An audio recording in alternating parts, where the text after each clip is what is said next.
the Real Estate U podcast with Lettiann. Welcome back to Real Estate U. Our podcast in season 5 is in my kitchen. So we're making lots of tasty treats. We have some incredible guests, including my friend and fellow realtor, Kendra Beer. Hey, good to see you. Yeah, thank you. Thank you for coming over. It was a long walk. She lives down the street. Okay, Kendra is a licensed real estate professional in our office, Lettiann and Associates Real Estate Services. And Kendra, you are knocking it out of the park. I love your attention to what's important to your client and treating them as if this was your house or this was the purchase of your house. You're with them all the way. Couldn't be more proud of you. Well, thank you. Yeah. Appreciate you saying that. You're doing a great job. Sure is fun. It's fun business, isn't it? It's a roller coaster ride. Mm-hmm. It's a roller coaster ride, and I think it takes the right person to really build the foundation of their business and then really knock it out of the park. So you're doing all the right things. Well, thank you. And sometimes we need a cold drink at the end of the day, which Kendra and I, Kendra will be making us Tequila Cosmopolitans. Correct. Right. So we're gonna get into that in a minute. I just want to tell you, if you're enjoying the recipes on this season 5 of Real Estate U with Lettiann, please go to our website and go to lettiann.com/season 5 recipes. There you can download this tasty drink as well as all of the recipes from season 5. So let's get started. What are we doing here? Okay, so we are making a Tequila Cosmopolitan. And this can be made with tequila or with a tequila alternative if you would like a non-alcoholic version of this. I've never heard of that. I know, fun. Yeah, for a tasty, whatever your preferences are, a tasty, just summery drink for you. So first, you want to take your lime and your glass and run the lime around the glass. Okay. Get a lot of lime on there. Good. Okay. And then nice. Coat with sugar. This is sugar. Just put a bunch of sugar on a plate, just like this. Make sure you get a good coating. Oh, voila. Lovely. I'm gonna go this way just for grins, see if that won't mess up your sugar plate. These are such pretty glasses. Thank you. Okay, so what we have here is some lime juice. This is freshly squeezed, about 2 tablespoons. Put it in your shaker. The shaker is about half full of ice. Can you see that? Peek. Mm-hmm. Good. And this is cranberry juice concentrate. And where does a person find that? This is at any grocery store. I found, actually, It's in the frozen section. I believe so, yes. Yeah. So this comes by the frozen. orange juice. Yeah, the frozen, because I saw you put it in the freezer, but it was like a frozen tube of cranberry juice concentrate. Like you had when you were little. At least I did. The orange juice. Yeah, me too. Okay, so here it is. This was really cold. You could even scoop it out, a few tablespoons, and throw it in your martini shaker. Yep. This happens to be a little bit melted, so I'll take that for you. 2 tablespoons, 2.5 tablespoons. Then you take your tequila or your tequila alternative, and you want to do 2 shots. This makes 2 glasses. 1 and 2. That's a beautiful bottle. And that's pretty? I noticed it's a tequila reposado. You could use tequila blanco, you had said earlier. So right. when you got here, so. I brought this because it's pretty. It's pretty. Isn't that a pretty bottle? Okay, so then you put your lid on your shaker. Whoops. A little bit of water. Thank you for reminding me. Yes. We do need a couple splashes of water. This is 2 tablespoons, I believe. Good, perfect. Put your lid on. Where's my, here it is. And you shake it. The shakier, the better. Yes, yes. The key to a good martini or any type of drink like this would be shake that ice. Woo! Part of the fun. Say the alphabet. A, B, C, D, E, F, G, H. Okay. All right. Awesome. I can help if you need to. And I know you. Here's what I know about Kendra. This is bothering the heck out of her because there's nothing she can't do. Yeah. Okay, it's very cold and frozen I'm gonna try. Just because your hands are probably frozen at this point. Oh my gosh, okay. muscles. Well, it's all that Pilates. I've done that before. Okay. So So we're gonna pour. Oh my. Yum. Let's pour mine to the left so Alex can get the shot. Okay. It's all about the shot. The shot. Oh, that looks amazing. Wow, yum. Okay, that turned out great. Which one are you going to take? Because one is more. Do you want more sugar? Or You more? can have this one. Oh boy, I'm not driving today. So. All right, Whoa. cheers. Wait, let me get rid of this. Right. Ah! Cheers. Oh, yours is so beautiful. Cheers.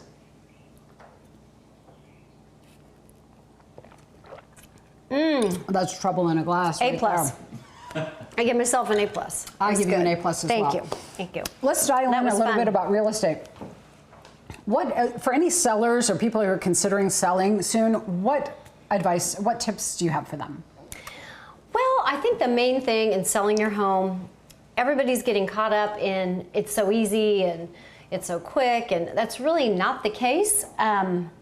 I think first of all, hiring a very experienced agent would be step one. Would you agree? Or someone getting started with a broker that's got their back. Yes. Right. So I think another, just little tips to consider to get the most for your money is, number one, hire a really good experienced agent who has time for you. And who knows the market? And who knows the market. What's yes. going on? Because Yeah. if you haven't been in real estate, like if you have not done a transaction or really worked your business for months, you have no idea what you're embarking on. Right. If they were coming into the market now. Exactly. Yeah. Or if somebody's just very, very busy, you want to make sure they have time for you. Yes. So that's something I would highly recommend. And then paint. Sounds so silly, but it's so important. Just a good fresh coat of interior paint goes a long way. Something neutral, something light, gray, taupe, something in that variety. And then doing little fixes, going around and fixing little things that you know are, Caulk the tub, regrout Yes. something that's missing. things that come up in an inspection, because we're seeing a lot of homes coming back on the market. Yes. Because sometimes buyers lose their minds and offer crazy amounts of money and then want to go back, have some buyer's remorse, want to go back and maybe recoup some of that after the inspection. And so if the fewer fixes you have, the better off you are in terms of negotiation. Mm-hmm. That's great. How about you? What do you think? What are your tips? Something very much of the same thing that you said. I totally agree with you that you can't just go, well, we're going to sell, or, here's the way we're going to go on the market. We live in an HGTV world, even though, not that I watch the show, but so many people watch it and everyone believes that's what they're going to get. And when they go into a house, a buyer, and it's not HGT-ified, you know what I mean? Yeah. So that's why hiring a professional, and like Kendra would go in and she'd say, okay, there's too much furniture in your great room. Let's remove one of the chairs. Let's, actually staging the house is wicked important. Yes. And professional photos are key. You got to be, who you hire matters. Yeah. For sure. Yes. Yeah. I agree with that. On the buyer side, what suggestions or tips can you suggest for buyers? So it's a tough world out there for the buyer. Presently, right? And just having, again, an agent who's experienced, and I'd say almost one of the most important things after a licensed, experienced agent is somebody who you like. Because for sure. you're spending a lot of time with this person, because sometimes buying takes time. And again, make sure that you have someone who you are confident will give you the time that you need, because it is it can be a process. And then also, again, setting boundaries for yourself, saying, I'm not going to go over this, amount, and then really sticking to that. Kind of have a plan going in, super beneficial. Obviously, meeting with a financial planner and a lender to determine what the best route is for you in terms of financing or paying cash or whatever it is. And just because you can afford it maybe doesn't mean you should. So talking to your financial planner is very important.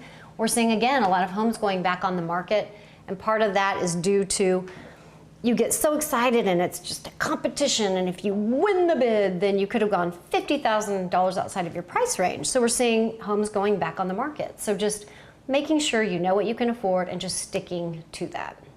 When you said homes coming back on the market, I have recently, and of course this podcast is going to be out there forever, so people will be watching it in 10, 25, all of those years.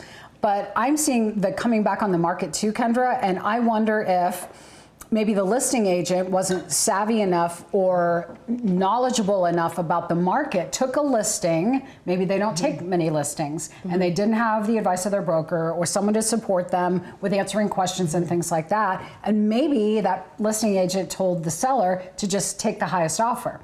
Which we know that doesn't work either. You have to understand what you're doing. The highest offer, that might be great, but what if the house doesn't appraise? Right. I mean, there's so much strategy. I always say, people that think we just open doors and that's all we do, that's not what we do. I mean, we take this seriously. This is a lifestyle for us. So, very good point about, and do you, it's just crazy that the amount of houses coming back on the market. Right. Yeah. Every day I see, because if you check daily the MLS, you see boop, boop, boop, boop, boop, boop, boop. I mean, it's very common for that to happen. That tells me something is amiss. Yeah. Yeah, indeed. Yeah, indeed. So, what's your favorite thing about being a licensed real estate professional? People. I mean, 100% the people. I love, it sounds cheesy, but I really do see it as a service. It's my way to serve, and it's just very enjoyable for me to spend time with people, getting to know people, or people I already know, and it's just very, again, it sounds cheesy, but it's a service. Yeah. I mean, I like to provide it. It's a relationship business, and we help people, and we literally solve problems for a profit. That's our industry, and I recommend people, even if they're talking to me about listing their home, I say I never assume I'm the only one coming here, and I would encourage you to interview 2 to 3 people. Because really, you have to find the best fit. This is your biggest asset as a seller and your biggest asset as a buyer. So, and Kendra mentioned it too, if you're going to be spending a lot of time with this person, make sure they're the right fit. Make sure they're the right fit. Yes, and I think just along those lines of hiring an experienced agent, people ask me all the time, why wouldn't I just, the market's so hot, why wouldn't I just sell it myself? Well, there are many reasons to not do a for sale by owner, especially in this market.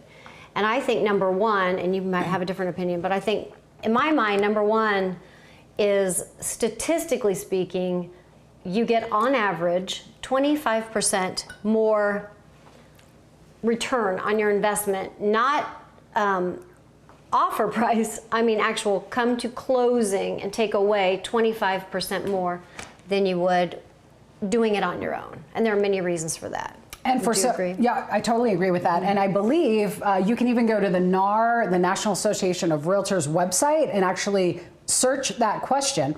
And Will's behind the camera there, but what, 88% of for sale by owners, what's the percent of for sale by owners that inevitably end up securing an agent?